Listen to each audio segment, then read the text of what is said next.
Glasgow 8 ou menor, demanda intubação imediata? A resposta é não. Então é isso, caros ouvintes. Espero que você tenha curtido esse episódio. Não esqueça de compartilhar. Ah, peraí. Eu esqueci de dar a explicação, né? Então vamos recomeçar. Ah, o famoso Glasgow 8. Durante minha residência, a gente recebia muitos pacientes encaminhados de UPAs e outros pronto-socorros que tinham menos recursos. Muitos dos pacientes, quando eram transferidos, a ficha vinha dizendo que tinha Glasgow 9. Uma vez eu ouvi um colega dizer o seguinte: você sabe que quando o Glasgow vem escrito que é 9 é porque na verdade está 8 ou menos e a gente vai ter que entubar, né? E normalmente era assim, o paciente chegava rebaixado e a gente entubava só pelo rebaixamento. Mas isso me criou uma pulguinha atrás da orelha.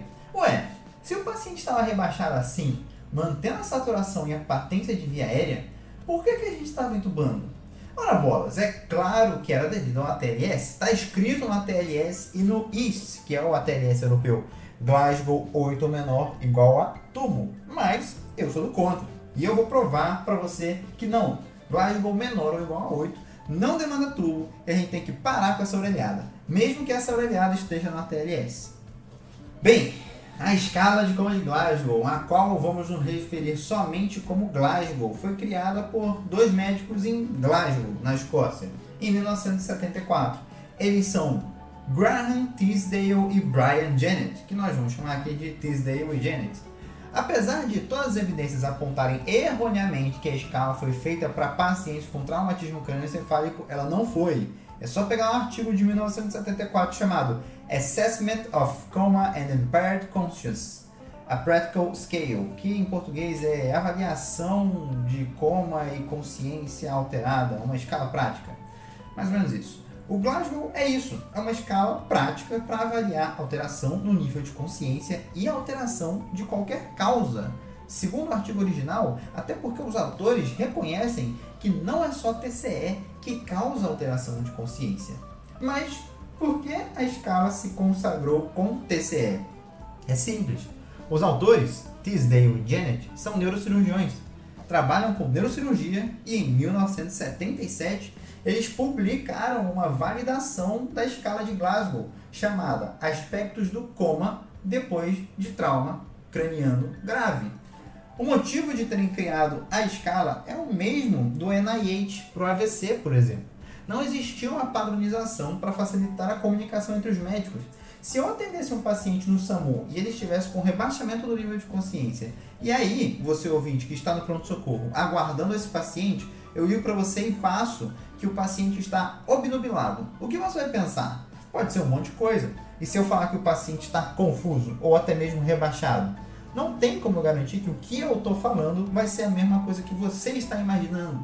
Não havia uma padronização e a escala de coma de Glasgow veio para tentar sanar essa dor. Mas Adriel, se eu falar que um paciente tem um Glasgow de 13, pode ser várias combinações, assim como um Glasgow de 8. As únicas combinações que são uma certeza são Glasgow de 3 e de 15. Sim, caro ouvinte, você tem toda a razão. Porém, a escala de Glasgow, quando foi criada, os autores falavam para não somar. Então você tinha que registrar os 3 itens separados: abertura ocular, resposta verbal e resposta motora. Não era para ter isso de Glasgow 15. Inclusive, os autores criticaram outros médicos por somar a escala, mas era inevitável. Você pode até perguntar: tá, mas muda alguma coisa somar ou não somar? Sim, inclusive tem um artigo chamado Somar ou Não Somar, de 1983. No geral, o que todos os artigos chegam em consenso é: se você somar, você perde informação. Quando se fala de um paciente só, o ideal é não somar, é discriminar os 3 critérios da escala. Inclusive, isso vai te ajudar nas reavaliações seriadas desse paciente. Porém, quando se fala de estudos populacionais, a soma é bem-vinda. Então, a primeira lição desse episódio, caro ouvinte, se você ainda não escreve no prontuário do seu paciente o Glasgow evidenciando cada aspecto ocular, verbal e motor, está na hora de começar. Mas, sigamos!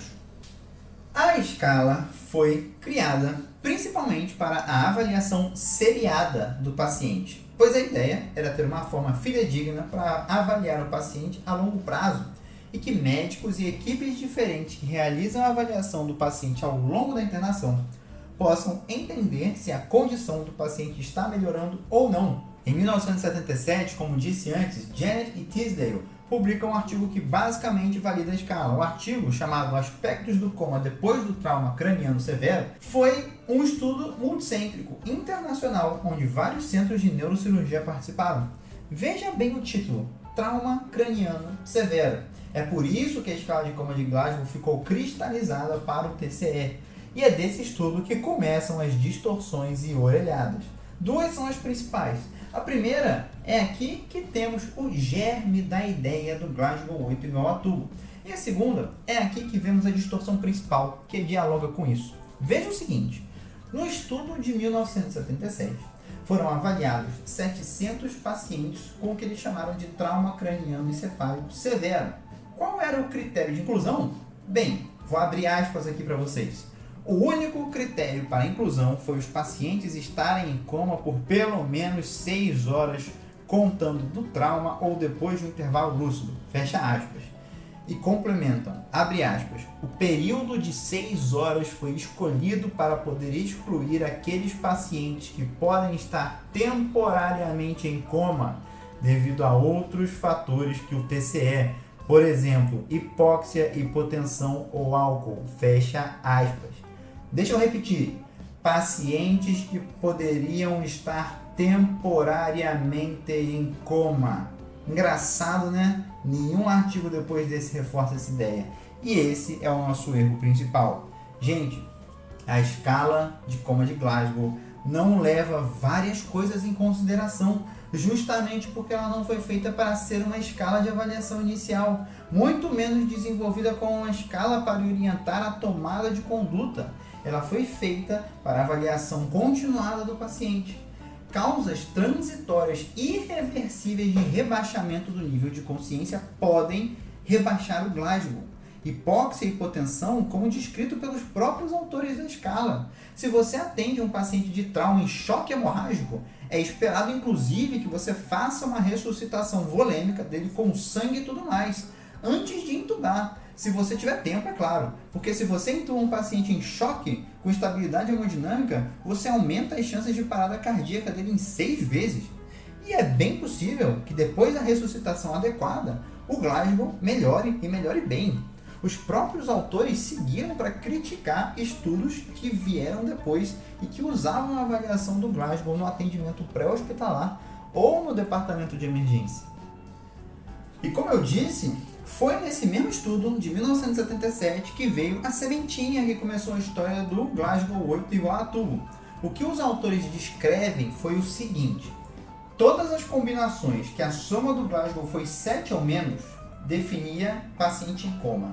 53% das combinações que deram 8 também definiam coma. Totalizando, 90% dos pacientes com Glasgow 8 ou menor estavam em coma e 100% dos pacientes com Glasgow 9 ou mais não estavam em coma. Daí eu te levo, por exemplo, para as diretrizes escocesas de ressuscitação e transferência de paciente com TCE grave. Nessa diretriz, de 1993, está escrito o seguinte no box 2: indicações imediatas para intubação e ventilação depois de um TCE. Coma, ou seja, coma para os criadores da diretriz é uma indicação de intubação imediata. E o que define coma? Bem, eles colocaram Glasgow 8. Esse tipo de raciocínio é o mesmo que segue no ATLS. E aí já vimos o problema. Estamos falando de uma avaliação inicial de pacientes com Glasgow baixo. Lembrando que o Glasgow não tinha sido feito para ser utilizado na avaliação inicial, muito menos para direcionar conduta. E agora estamos disseminando a ideia de que todo paciente com Glasgow 8 tem que ser intubado imediatamente, desconsiderando as causas reversíveis. Mas por que 8? A escolha desse número, além de ser tradicionalmente a definição de coma, é porque acredita-se que pacientes com Glasgow menor ou igual a 8 não protegem via aérea, têm seus reflexos de tosse e vômitos abolidos e estão em maior risco de broncoaspiração. Mas estão mesmo? Diversos estudos, em destaque um chinês de 2012, vem mostrando que os reflexos não estão relacionados com a abolição ou não de reflexos. 39% dos pacientes com Glasgow 9 a 15 tinham um reflexo de tosse ausente ou reduzido e 45% tinham um reflexo de vômito ausente ou reduzido, por exemplo. E mesmo assim, protegiam via aérea. Mas você ainda pode me questionar e falar que tem benefício em intubar esses pacientes de qualquer forma. Bem, vamos às evidências. Um estudo de 2021 pegou a base de dados nacional dos Estados Unidos de trauma, chamada NTDB, National Trauma Database, alguma coisa assim, para avaliar aqueles pacientes que têm um Glasgow marginal para tubo, Glasgow 8 a 6. Todos os pacientes eram de trauma. Eles dividiram os pacientes em dois, todos nessa faixa de Glasgow de 6 a 8. Os grupos eram pacientes de intubação imediata, ou seja, aqueles que foram intubados na primeira hora, e os que não foram intubados em momento nenhum. De 6.676 pacientes elegíveis, 61% foram intubados na primeira hora. Os pacientes intubados tiveram um aumento pequeno, porém significativo no desfecho primário, que era óbito, e também tiveram piores desfechos secundários. Ficou assim, um aumento de 5% na mortalidade e um aumento de 13% na permanência em UTI e 26,8% na permanência hospitalar. Os autores são bem sinceros na conclusão sobre as limitações do estudo. Por exemplo, eles não conseguem avaliar exatamente o que leva à intubação dos pacientes rebaixados. Se, por exemplo, eles foram intubados somente pelo Glasgow baixo, ou se junto com isso tinham Glasgow baixo e vômitos, Glasgow baixo e anisocoria, Glasgow baixo e preocupação de broncoaspiração, evidência de inalação por fumaça e por aí vai. Ainda assim, terminam com uma afirmação importante, de que deve ser levado em consideração não o fato de que os pacientes intubados tiveram pior desfecho, mas sim o fato de que não houve benefício em intubar. Dessa forma, questionam o dogma. Por que estamos insistindo em intubar pacientes com Glasgow menor ou igual a 8 se não tem benefício? Esse estudo também traz um ponto interessante, que o dogma de intubar Glasgow menor ou igual a 8 tem se traduzido na prática em intubar rebaixamento do nível de consciência ou estado mental alterado, e que isso faz com que pacientes com Glasgow maior que 8 estejam sendo intubados de maneira inadequada. Outro estudo legal de ver nesse sentido é também um de 2021, chamado Trauma Craniano Isolado. Intubação rotineira para Glasgow 7 ou 8 pode ser deletéria. Esse é o título. O estudo foi parecido com esse que eu acabei de citar, mas eles se restringiram a avaliar apenas os traumatismos cranianos isolados e só pacientes com Glasgow 8 ou 7. De novo, tivemos um dos grupos lá de intubados na primeira hora e o outro grupo de intubados que não foram intubados em momento nenhum. Os pacientes intubados tiveram um aumento de mortalidade, lembrando que os grupos têm o mesmo valor de Glasgow, e chamam a atenção para o seguinte: os pacientes intubados precocemente eram mais jovens e tinham scores de trauma mais elevados, ou seja, traumas mais graves. Isso me leva a duas conclusões. A primeira é de que estamos intubando de forma muito mais liberal pacientes jovens e receosos em intubar os mais velhos. O que está certo? Não sei. Tem alguma coisa que está certa na verdade? Também não sei. A segunda conclusão é que é óbvio que traumas mais graves vão ser mais frequentemente intubados e potencialmente ter uma mortalidade maior. Mas o estudo fez análise estatística para levar a gravidade em consideração e mesmo assim os pacientes intubados mantiveram uma maior mortalidade estatística. Mas esse estudo ele traz uma coisa a mais. Ele avalia um terceiro grupo, o grupo dos pacientes que foram intubados tardiamente, que foram aqueles intubados após a primeira hora inicial. Esse grupo foi o que teve a maior mortalidade de todos.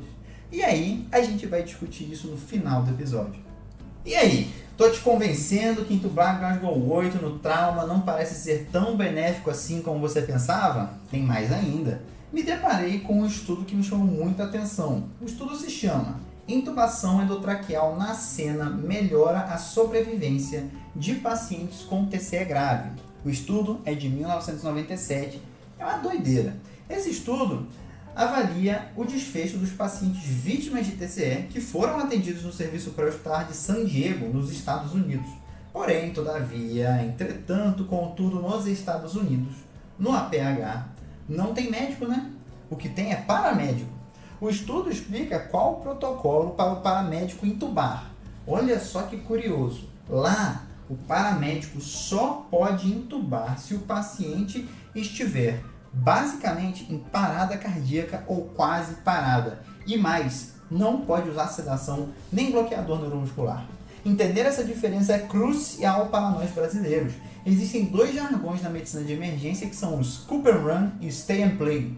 Scoop and Run significa colocar o paciente na maca, que é o scoop, e correr para o hospital mais próximo. É o que é feito nos Estados Unidos, já que eles não têm médico no APH. No Brasil, fazemos o Stay and Play, que significa ficar e brincar. Um eufemismo para o que o nosso APH faz, já que temos médicos, tentamos resolver as questões mais emergenciais do paciente na cena e depois transferir com calma. Bem, e o que esse estudo mostrou e o que ele focou, porque tem diferença. Ele mostrou que pacientes que foram entubados na cena pelos paramédicos tiveram uma mortalidade de 26%, ao passo que 36% dos pacientes não entubados morreram. E foi nisso que ele focou. Mas ele também mostrou, e não levou isso muito bem para a discussão, que dos pacientes entubados e não entubados, foram os não entubados que tiveram maior taxa de alta para casa com melhor recuperação neurológica. E pior, teve uma coisa que foi absolutamente ignorada nesse estudo. Eles trazem dados dos pacientes que foram atendidos por aeromédicos. Nos Estados Unidos, aeromédico, além de paramédico, tem enfermeiro e médico. E o enfermeiro, assim como o médico, também pode intubar no APH e usar drogas da sequência rápida de intubação. Dos 502 pacientes atendidos pelo aeromédico com Glasgow 8 ou menos, a sobrevivência foi maior naqueles que não foram intubados. Nessa toada, em 2005, saiu outro estudo muito parecido com esse último, chamado Impacto da Intubação Pré-Hospitalar no Desfecho de TCE Moderada Grave. Esse estudo também mostrou aumento da mortalidade nos pacientes que foram intubados no pré-hospitalar. E isso foi válido para todos os subgrupos, incluso pacientes com Glasgow igual ou menor que 8. E ele ainda cita outros 10 artigos que todos chegam na mesma conclusão. Nos brinda também com uma justificativa do porquê isso acontece. A primeira hipótese pode ser, claro, que esses pacientes têm lesões mais graves e que justificam a intubação. Logo, é esperado que tenham sim uma maior mortalidade. Porém, há que se levar em conta a hiperventilação e o aumento da pressão intratorácica que é realizada pelas equipes do APH, especialmente quando se ventila o paciente com AMBU, com a bolsa válvula máscara. O efeito dessa hiperventilação e o aumento da pressão torácica podem ser tão deletérios quanto o trauma em si. Talvez intubar num ambiente mais controlado fosse mais seguro, que foi o que esse estudo mostrou também. Os pacientes que eram intubados na cena, ou seja, pelo APH, tinham uma mortalidade maior do que aqueles intubados na sala de emergência. Mas espera lá, que isso ainda não é tudo. E os pacientes clínicos? Intubar um paciente não traumático que se apresenta com Glasgow 8 ou menor é necessário? Novamente, a resposta é não. Estudos, principalmente com pacientes intoxicados, mostram isso. Um dos estudos que eu quero mostrar é um estudo escocês de 2009. Se chama Glasgow baixo não demanda intubação no departamento de emergência. Como funciona esse estudo? Bem, lá no hospital onde o estudo foi feito, eles têm uma sala de internação rápida, vamos dizer assim. É uma sala onde os pacientes, no qual é esperado que eles tenham uma alta em até dentro de 24 horas, eles são internados lá. Nessa sala, com 8 leitos, eles recebem diversos casos de intoxicação que ficam lá de observação. E aí, eles avaliaram todos os pacientes de 2006 e 2007 que foram admitidos com suspeita de intoxicação e a evolução que eles tiveram. E olha só o resultado. O Glasgow médio foi de 11 em um total de 73 pacientes. 12 pacientes tinham Glasgow 8 ou menor na admissão. Nenhum paciente com Glasgow de 8 ou menos precisou de intubação. De novo, nenhum paciente precisou de intubação. O único paciente que precisou ser intubado foi um que deu entrada com Glasgow de 14. E depois de horas ele piorou com um Glasgow de 6. Guarda essa informação aqui para o final. Todos os pacientes tiveram alta com Glasgow 15. 5 pacientes chegaram com Glasgow 3 e 2 pacientes com Glasgow 5. Nenhum deles foi intubado. Nenhum dos 73 pacientes teve episódio de broncoaspiração. E olha só que legal. 14 pacientes precisaram de um suporte de via aérea, 6 precisaram de reposicionamento para respirar melhor, 1 precisou de ter a orofaringe aspirada, e 3 de uma cânula nasofaríngea e outros 3 de uma cânula orofaríngea, a Guedel. Isso mostra também que a gente, ao invés de intubar para melhorar a ventilação, para a patente da via aérea, a gente tem que lembrar que a gente tem outras estratégias, reposicionamento, uso da nossa cânula naso, cânula orofaríngea. Muita pouca gente usa cânula nasofaríngea. E esses pacientes que tiveram as cânulas inseridas estavam com Glasgow menor que 8, mas toleraram ficar com a cânula até Glasgows maiores. Um, inclusive, tolerou até Glasgow 13. E aí, eu te pergunto, quando foi a última vez que você utilizou sua cânula orofaríngea para melhorar a ventilação do seu paciente? Vamos concluir? Lembra que eu falei que teve um estudo que mostrou que pacientes intubados tardiamente tinham um pior desfecho? E outro estudo que mostrou que o único paciente intoxicado que foi intubado foi um que chegou com Glasgow 14 e aí ele rebaixou depois de horas para Glasgow 6? Pois é aí que está a chave para o sucesso. Vamos lá. Uma medida isolada de Glasgow não deve ser um indicativo para intubar ou não. Tisdale e Janet não criaram uma escala para isso. Inclusive, a utilizavam apenas depois das 6 primeiras horas do trauma, justamente para dar tempo de se corrigir as causas transitórias irreversíveis. Hipóxia, hipotensão, hipoglicemia e estado pós-ictal são causas de Glasgow menor que 8. Já imaginou intubar um paciente com Glasgow 8 e descobrir depois que o rebaixamento do paciente era devido a uma hipoglicemia? Era só ter feito glicose e não intubar. Quando a gente fala da decisão de intubar, a gente tem que ter em mente o ABC da intubação. O raciocínio é o seguinte: o A é de airway, ou via aérea. O paciente protege via aérea? Como eu avalio se ele protege? Primeiro, se ele tem uma fonação efetiva, ou seja, se ele está falando. Se ele está falando, protege.